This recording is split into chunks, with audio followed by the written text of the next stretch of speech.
नमस्कार. सोशल मीडियावर सध्या एक बातमी इतक्या वेगाने फिरते आहे आणि त्यामुळे शिक्षक वर्गात, विशेषतः 9वी ते 12वीला शिकवणाऱ्या शिक्षकांमध्ये प्रचंड गोंधळ उडालेला दिसतोय. बातमी अशी आहे की सर्वोच्च न्यायालयाने आता 9वी ते 12वीच्या शिक्षकांसाठी सुद्धा टीईटी म्हणजे शिक्षक पात्रता परीक्षा अनिवार्य करण्याच्या दिशेने पावलं उचलली आहेत.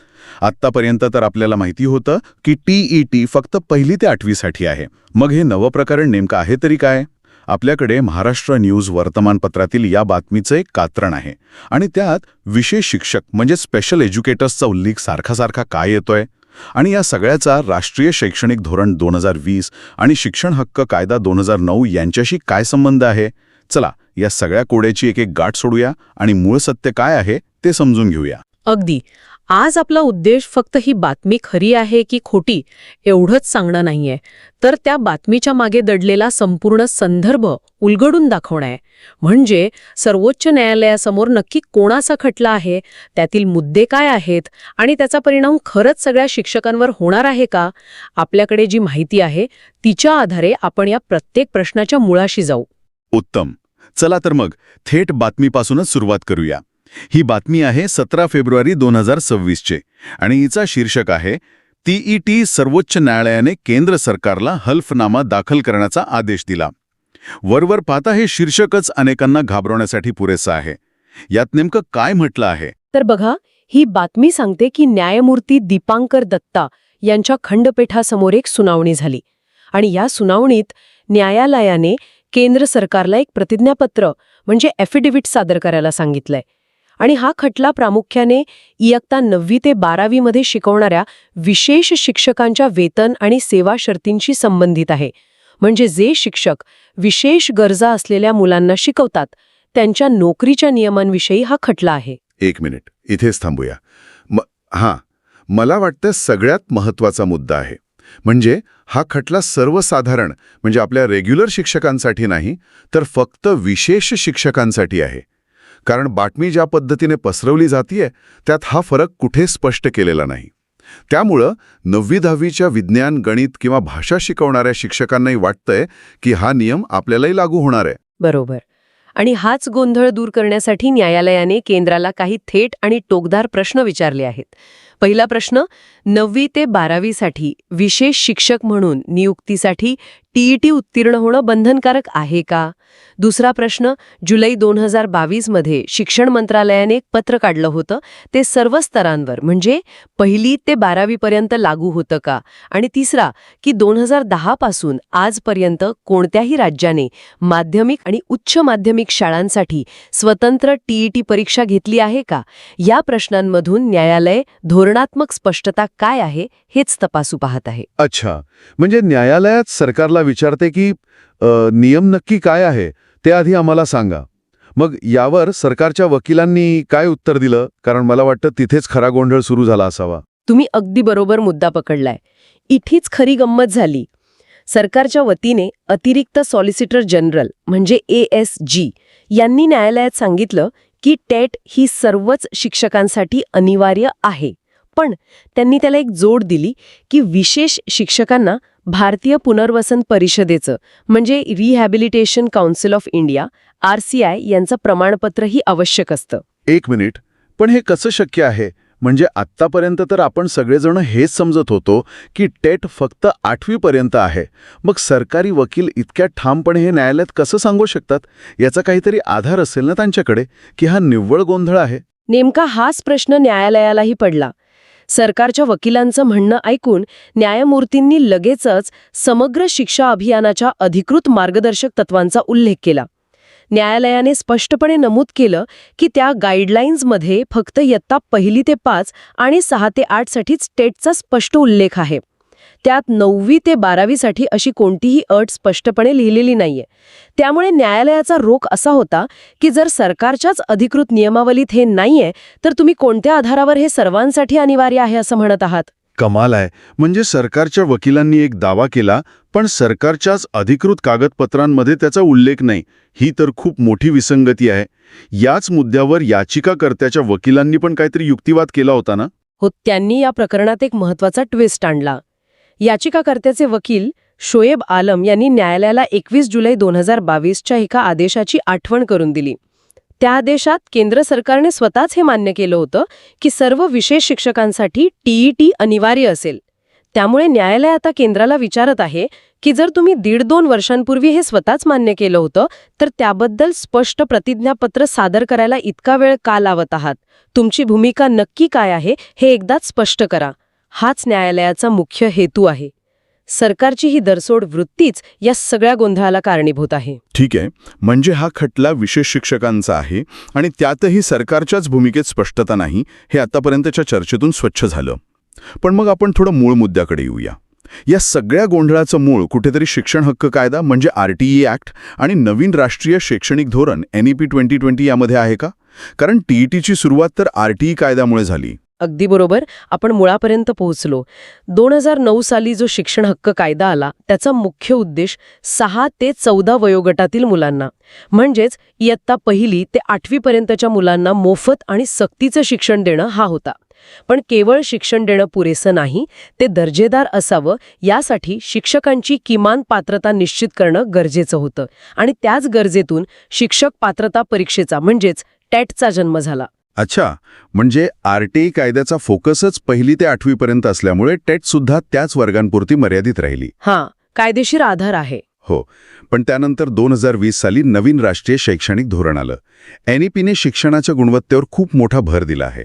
NEP 2020 असं सुचवतं की केवळ प्राथमिक स्तरावरच नाही तर माध्यमिक आणि उच्च माध्यमिक स्तरावरही शिक्षकांची गुणवत्ता तपासण्यासाठी एक समान पात्रता परीक्षा असावी.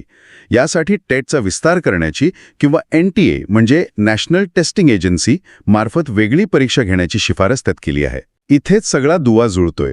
म्हणजे RTE कायद्यानुसार टेट 8वी पर्यंत बंधनकारक आहे, पण NEP 2020 9वीच्या पुढेही तशीच परीक्षा असावी असं सुचवतंय. पण शिफारस आणि कायदा यात फरक आहे, बरोबर? नेमका हाच तो फरक आहे. NEP ही एक धोरणात्मक शिफारस आहे. अजून त्याचा कायद्यात रूपांतर झालेलं नाही आणि म्हणूनच राष्ट्रीय स्तरावर 9वी ते 12वीच्या शिक्षकांसाठी टेट अनिवार्य नाही. पण काही राज्य जसे की महाराष्ट्र, हरियाणा, उत्तर प्रदेश NEPच्या शिफारशींवर विचार करून आपापल्या स्तरावर नियम बनवण्याचा प्रयत्न करत आहेत. पण त्याचा या सर्वोच्च न्यायालयाच्या खटल्याशी थेट संबंध नाही. तो राज्यांचा स्वतंत्र विषय आहे. आणि या सगळ्या गोंधळात गेल्या वर्षी म्हणजे सप्टेंबर 2025 मध्ये सर्वोच्च न्यायालयाचा एक मोठा निकाल आला होता, ज्यामुळे शिक्षकांमध्ये भीतीचं वातावरण पसरलं होतं. त्या निकालाचा आणि या सध्याच्या खटल्याचा काही संबंध आहे का, की ती दोन्ही वेगळी प्रकरणं आहेत? खूप महत्वाचा प्रश्न आहे, कारण अनेक जण या 2 प्रकरणांना एकत्र करून पाहत आहेत. सप्टेंबर 2025चा निकाल हा इयत्ता 1 ते 8च्या सेवेत असलेल्या शिक्षकांसाठी होता. तो निकाल सांगत होता की जे शिक्षक नोकरीत आहेत पण टेट पास नाहीत त्यांना सप्टेंबर 2027 पर्यंत परीक्षा उत्तीर्ण करावी लागेल, अन्यथा त्यांची नोकरी धोक्यात येऊ शकते. तो निकाल RTE कायद्याच्या अंमलबजावणीचा एक भाग होता. अच्छा, म्हणजे तो निकाल सेवेत असलेल्या आणि 1ली ते 8वीच्या शिक्षकांसाठी होता. तर हा नवीन खटला नवीन नियुक्ती आणि 9वी ते 12वीच्या विशेष शिक्षकांबद्दल आहे. हा फरक लक्षात घेतला तर निम्मा गोंधळ इथेच दूर होतो. अगदी. ती 2 पूर्णपणे वेगळी प्रकरणं आहेत. त्यांचे आधार आणि परिणाम दोन्ही वेगळे आहेत. त्यांना एकत्र पाहिल्यामुळेच संभ्रम निर्माण होतोय. आता आपण पुन्हा एकदा विशेष शिक्षक या मुद्द्यावर येऊया. आपण सतत विशेष शिक्षक म्हणतोय, पण नेमकी त्यांची भूमिका काय असते? आणि या प्रकरणात भारतीय पुनर्वसन परिषदेचा म्हणजे RCIचा उल्लेख वारंवार का येतोय? ही परिषद नक्की काय काम करते? विशेष शिक्षक म्हणजे स्पेशल एज्युकेटर्स हे त्या मुलांना शिकवतात ज्यांना काही शारीरिक किंवा बौद्धिक आव्हानं असतात, जसे की अंध, कर्णबधीर, मतिमंद किंवा ऑटिझम सारखी स्थिती असलेली मुलं. त्यांना शिकवण्याची पद्धत, साधनं आणि मानसिकता ही सर्वसामान्य शिक्षकांपेक्षा खूप वेगळी असते. त्यामुळे त्यांना विशेष प्रशिक्षणाची गरज असते. आणि इथेच भारतीय पुनर्वसन परिषदेची म्हणजेच RCIची भूमिका सुरू होते. म्हणजे RCI ही या शिक्षकांसाठीची एक नियामक संस्था आहे, जशी डॉक्टरांसाठी मेडिकल काउन्सिल असते. अगदी तसंच. RCI ही एक वैधानिक संस्था आहे जी विशेष शिक्षकांच्या प्रशिक्षणाचा अभ्यासक्रम ठरवते, त्यांच्या पात्रतेचे नियम बनवते आणि त्यांना व्यावसायिक म्हणून नोंदणी प्रमाणपत्र देते. RCIचं प्रमाणपत्र असल्याशिवाय कोणीही कायदेशीररित्या विशेष शिक्षक म्हणून काम करू शकत नाही. त्यामुळे या खटल्यात TAT सोबत RCIच्या प्रमाणपत्राचाही उल्लेख येतोय.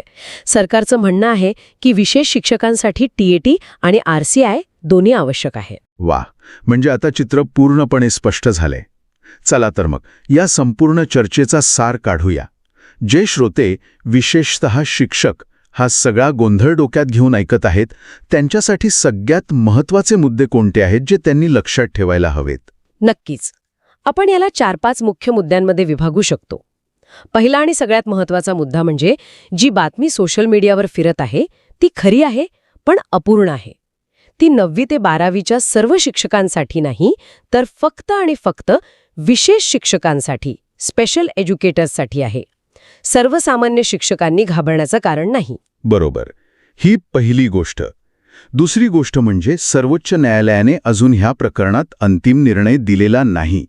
त्यांनी फक्त केंद्र सरकारला तुमची भूमिका नक्की काय आहे हे स्पष्ट करण्यासाठी प्रतिज्ञापत्र सादर करायला सांगितलं आहे. त्यामुळे भविष्यात काय होणार हे सरकारच्या उत्तरावर अवलंबून असेल. तिसरा मुद्दा हा खटला सप्टेंबर 2025च्या निकालापेक्षा पूर्णपणे वेगळा आहे. तो निकाल 1ली ते 8वीच्या सर्व सेवेत असलेल्या शिक्षकांसाठी होता आणि शिक्षण हक्क कायद्यावर आधारित होता. तर हा सध्याचा खटला 9वी ते 12वीच्या विशेष शिक्षकांच्या नियमांबद्दल स्पष्टता मागत आहे. आणि चौथा सर्वात कळीचा मुद्दा म्हणजे 9वी ते 12वीच्या सर्व सामान्य शिक्षकांसाठी राष्ट्रीय स्तरावर टेट अनिवार्य करण्याबद्दल अजूनही कोणतीही स्पष्टता किंवा कायदा नाहीये.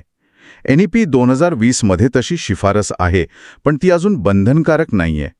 त्यामुळे या एका बातमीने लगेच काळजी करण्याची गरज नाही. आणि शेवटचा 5वा मुद्दा म्हणजे या प्रकरणात विशेष शिक्षक आणि RCI ह्या 2 गोष्टी महत्त्वाच्या आहेत, कारण हा खटलाच त्यांच्या सेवा शर्ती आणि पात्रतेबद्दल आहे. याचा सामान्य BEd झालेल्या शिक्षकांशी थेट संबंध नाही. म्हणजे मूळ प्रश्नाचं उत्तर असं आहे की बातमी अर्धसत्य स्वरूपात फिरत आहे, तिचा संदर्भ मर्यादित आहे आणि तो थेट सर्व माध्यमिक शिक्षकांना लागू होत नाही.